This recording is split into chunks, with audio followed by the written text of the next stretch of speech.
Thank you both for joining us this morning. So thank you so much for being with us. What does Ukraine need?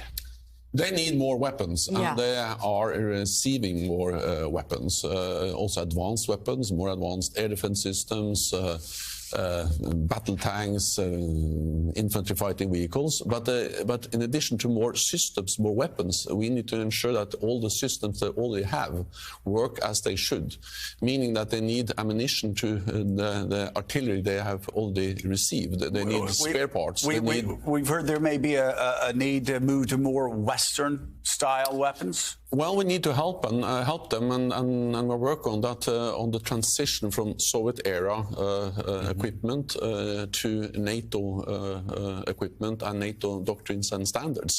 But this has to be a transition because they have a lot of old Soviet-era. Yeah, and they need that. They need to use that. So we need to, in a way, switch from one system to another in the midst of a war, which is quite demanding task. Talk about the extraordinary moment that NATO is passing through right now, and also we hear Finland may get in, Sweden may not. We're hearing so many conflicting signals from Erdogan.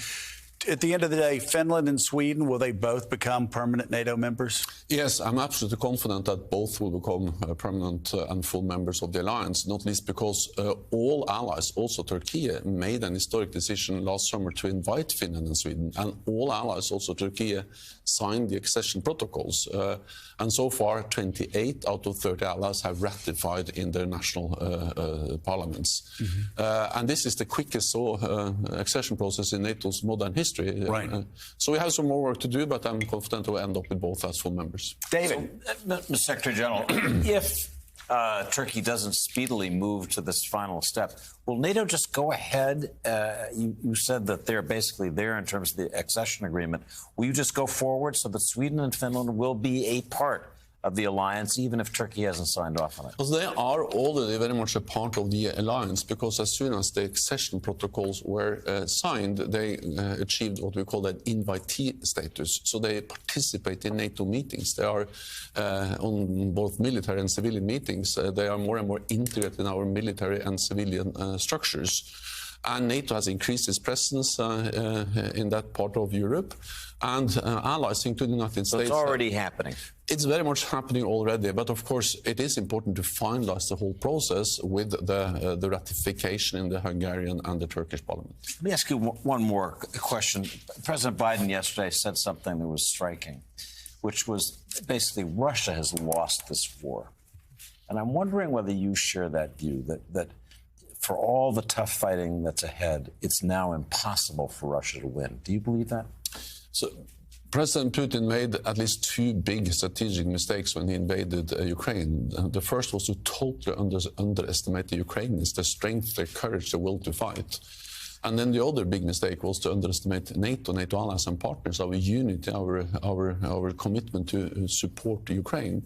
His plan was to take control of Ukraine within days. Now he has actually lost most of the territory he was able to occupy in the first days, and allies are ready to continue to support Ukraine. Senator, can we throw this forward? I mean, there's been an extraordinary amount of unity, a lot of American leadership, and Europe's been really galvanized by American leadership in terms of supporting Ukraine.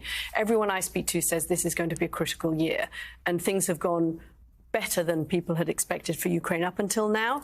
But in a sense, Russia gains the longer this goes on. It gains because it depletes Ukrainian forces, it depletes Western morale and ability to continue supporting the Ukrainians in the way that they have been. And that actually, if you look at the course of the next year, this could be a good year for Russia. It's got all of these troops now. They're massing on the eastern side. That the rather chaotic conscription effort did seem to have produced something. Are you concerned about the next year? Think about it. Putin had to go to prisons to get the next round of his troops. So it's important that we recognize and celebrate. We have just come through two critical tests. Putin, having failed to win on the battlefield, decided to attack the civilians of Ukraine by bombing all of their electrical infrastructure, trying to plunge them into the dark and cold, cut off their water. And instead, the will of the Ukrainian people to continue fighting, as the Secretary General said, continues stronger than ever. He also cut off energy supplies to Western Europe, assuming that would break apart our alliance. We've come through much of the winter so far stronger than before. I think this is President Biden's strongest chapter of a strong 2 years of leadership.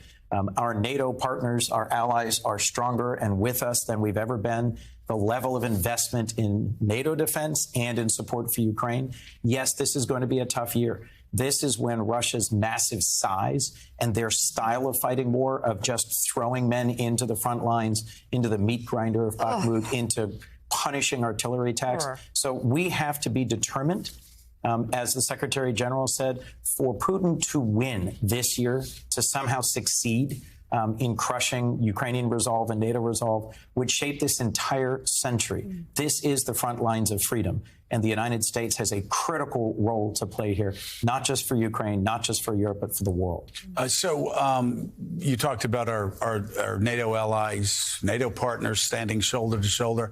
How are your Republican partners in the Senate? Mitch McConnell, John Thune, leadership, rank and file. Are the Republicans still with the president?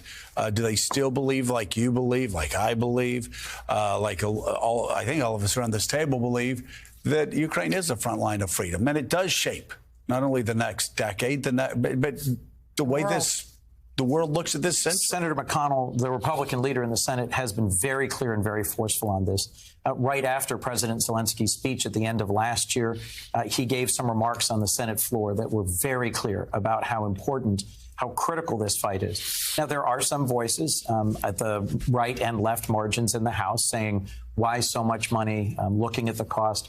I do think we're going to have to demonstrate more and thorough transparency. The Ukrainians know that. Right. Our embassy there knows that. Our military, their military knows that. They've already been coming forward with much more But you still detail. feel confident that the funding will go there? We provided enough funding, $45 billion in appropriations at the end of last year, to ensure that both economic and military support will continue far into this year. And I believe the American people will hold strong in supporting Ukraine. Senator Coons, President Biden from your home state of Delaware as well as anybody in the Congress. And I want to ask you what you thought last night watching the State of the Union. Is this a man who's getting ready to run for president again? You're the person who probably have the best intuition about that. I'll say this. He had a great night. It was not just engaging, it was fun. Yeah. He had moments where, as his heckling opponents tried to derail him, he just sort of stopped, turned, engaged with them.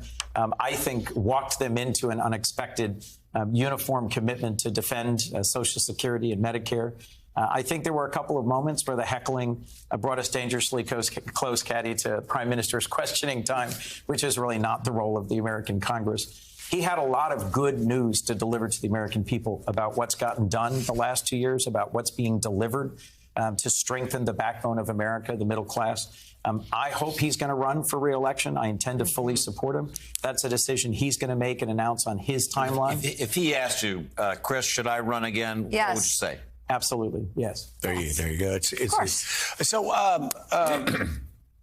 let me ask you about the view of America from Europe and also our NATO allies. Sometimes we will, whether it's David or Caddy, we'll hear leaders say quietly, away from cameras, well, yeah, America's here now. Are you going to be here 2 years from now? Are you going to be here 3 years from now? Because, of course, Donald Trump, the last president, didn't think much of NATO and was actually talking about getting out of it at some point. Do you have a sense of confidence that the United States of America is going to be a reliable ally, not just over the next 2 years, but over the next 20 years? Yes, and I have that partly because we have seen that so clearly demonstrated throughout this war in Ukraine, where we have actually seen strong U.S. leadership and strong bipartisan support for the great support from the United States to Ukraine.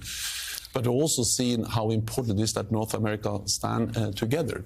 And that's, of course, important for Europe, but I also strongly believe it's important for the United States. It's something the United States has that no other major power has, and that is 30 friends and allies. And if you are concerned about the size and the strength of China, then it's a great advantage to have 30 friends and allies in NATO. Right. Together, we, all NATO allies, represent 50% of the world's economic might, of global GDP, and 50% of the world's military might. So in a more dangerous, more unpredictable world, it's even more important to have friends and allies as the United States has in NATO. Let me ask about one more member who seems to constantly get kicked around, sometimes from the Ukrainians, sometimes from other allies, but Germany. Obviously, they have a horrific weight, the horrific weight of history hanging over them.